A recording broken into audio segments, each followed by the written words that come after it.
ఉరవకొండ మండలం ఉరవకొండ గ్రామంలో ఉన్నాము.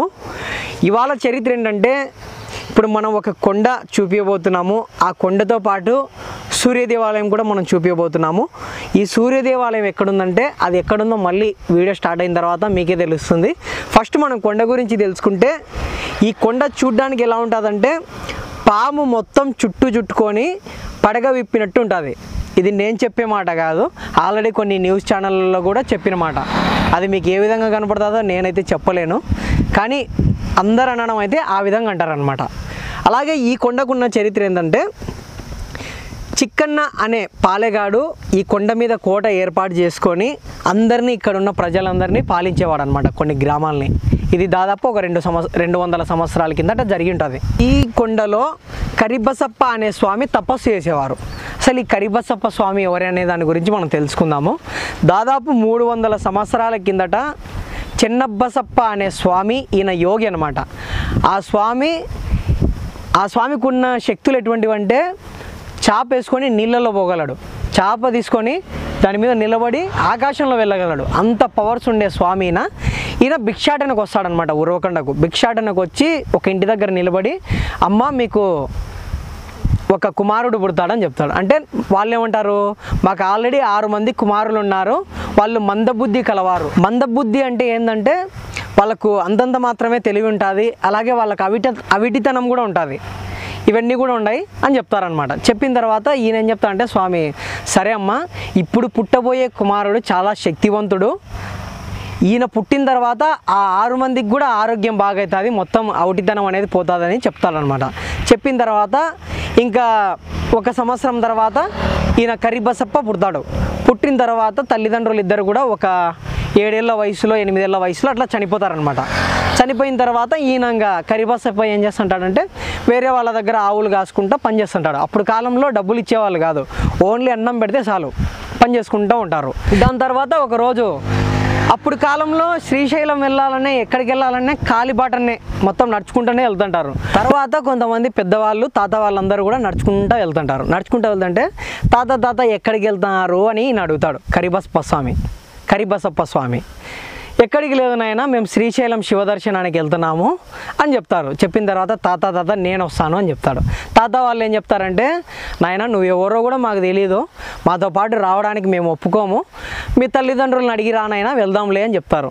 చెప్పిన తర్వాత ఈయన తల్లిదండ్రులు లేరు కదా, పనిచేసే వాళ్ళని పోయి అడుగుతానే నువ్వు ఆడికన్నా ఓ అని చెప్పినారు. దాని తర్వాత ఈయన వచ్చేసరికి తాత వాళ్ళందరూ కూడా దారి బట్టి పోయినారనమాట, అంటే కొద్ది దూరం వెళ్ళిపోయినారు.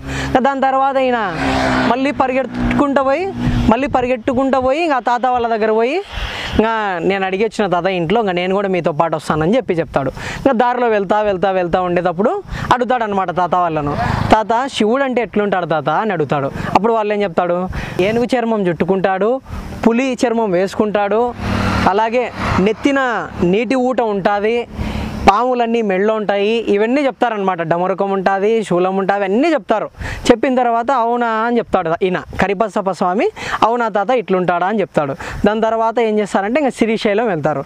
శ్రీశైలం వెళ్ళిన తర్వాత మనకు అందరికీ కూడా కనపడేది ఎట్లా, స్వామి ఎట్లా కనపడతాడు, ఒక రాయి రూపంలోనే మనకు స్వామి కనపడతాడు. కాబట్టి అక్కడికి పోయిన తర్వాత ఏంది తాత మీరేమో ఇన్ని చెప్పినారు, మెళ్ళో అది వేసుకుంటాడు ఇట్లా వేసుకుంటాడని, కానీ స్వామి ఏంది బా ఇక్కడ రాయి రూపంలో ఉన్నాడే, మీరు నాకు అబద్ధం చెప్పినారు అని చెప్తాడు. చెప్తే అబద్ధం కాదు నాయన, స్వామివారు మనం ఎట్లా ఊహించుకుంటే ఆ రూపంలో అట్లా కనపడతారు, అబద్ధం అనేది ఏం లేదు, స్వామివారి రూపం ప్రతి దాంట్లో కూడా స్వామివారు ఉంటారని చెప్తారు. లేదు తాత మీరు నన్ను మోసం చేసినారు, అబద్ధం చెప్పినాడని అక్కడనే కూర్చుంటాడు స్వామివారి దగ్గరనే. కూర్చొని ఇంకా వీళ్ళందరూ స్వామివారిని ముక్కొని ఇంకా ఓ 2 రోజులు అవుతుంది. 2 రోజులు అయినా కూడా ఇంకా లేడినా ఆడే కూర్చుంటాడు స్వామి దగ్గరనే, మీరు మోసం చేసినారని.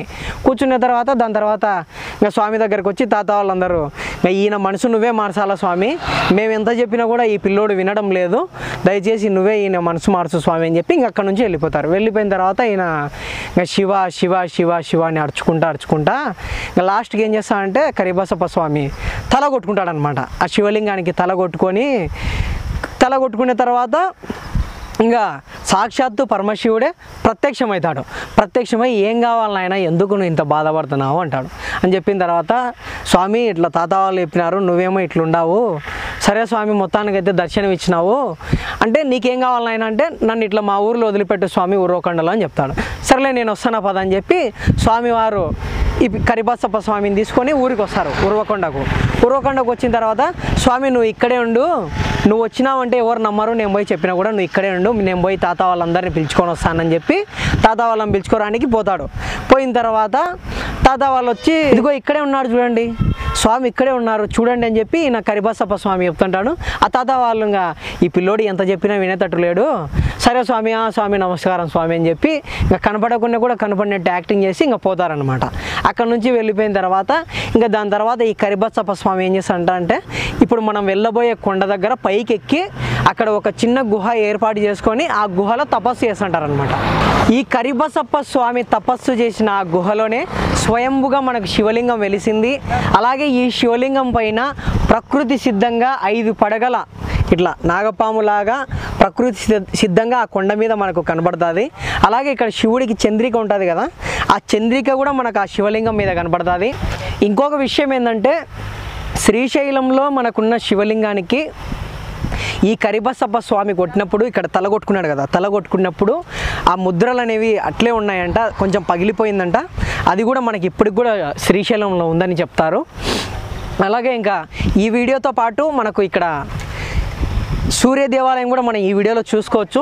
ఈ కొండపైన మనకు ఆ కోట కట్టడాలు, అలాగే గోడలు, బుర్జులు కూడా కనపడతాయంట. అలాగే ఒక కోనేరు కూడా ఉందంట. కానీ టైం ఎక్కువ అయింది కాబట్టి మేము వెళ్ళలేకపోయినాము. దయచేసి డ్రోన్ షాట్స్ చేసి చూపిస్తాము, దాని ద్వారా చూడండి. వీలైనంత వరకు క్యాప్చర్ చేసినాము. కొండ ఎత్తుండడంతో అంత క్లియర్గా అయితే అంత క్యాప్చర్ కాలేదు. వీలైనంత వరకు ట్రై చేసినాం, చూడండి ఒకసారి. ఇప్పుడు మనం షూట్ చేసిన చోటే మనకు ప్రకృతి సిద్ధంగా ఏర్పడిన శూలం దొరికింది. ఇక్కడ చూడండి, బాగుంది కదా. ఇది తాటి చెట్టుది ఇది. వీడియో చాలా బాగుంటుంది కాబట్టి లాస్ట్ వరకు చూడడానికి ట్రై చేయండి. Let's start our video. ఇక్కడ నుంచి మనం పైకి వెళ్ళాలంటే ఈ మెట్ల ద్వారానే వెళ్ళాలి. ఈ మెట్లన్నీ కూడా మనకు ఈ మధ్య కాలంలో కట్టిన మెట్ల లాగానే కనపడుతున్నాయి. చూడండి, ఇదంతా కూడా సిమెంట్తో కట్టినారు. సరే ఫ్రెండ్స్, ఎంతవరకు ఉన్నాయో మనకు తెలియదు. ఈ మెట్లు ఉన్నంత దూరం అయితే ఈ మెట్ల మీదనే మనం హ్యాపీగా వెళ్ళొచ్చు.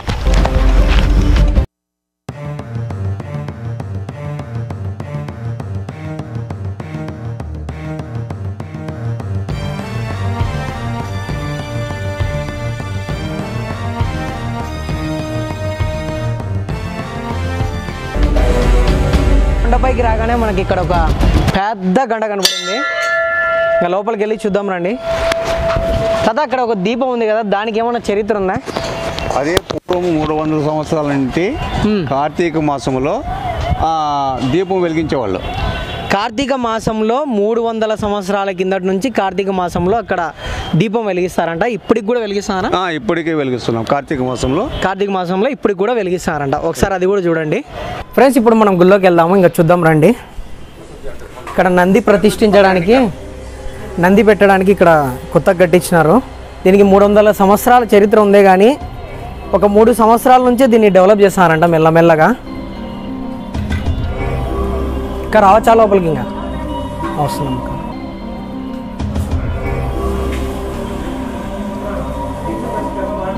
వస్తున్నాం అక్క.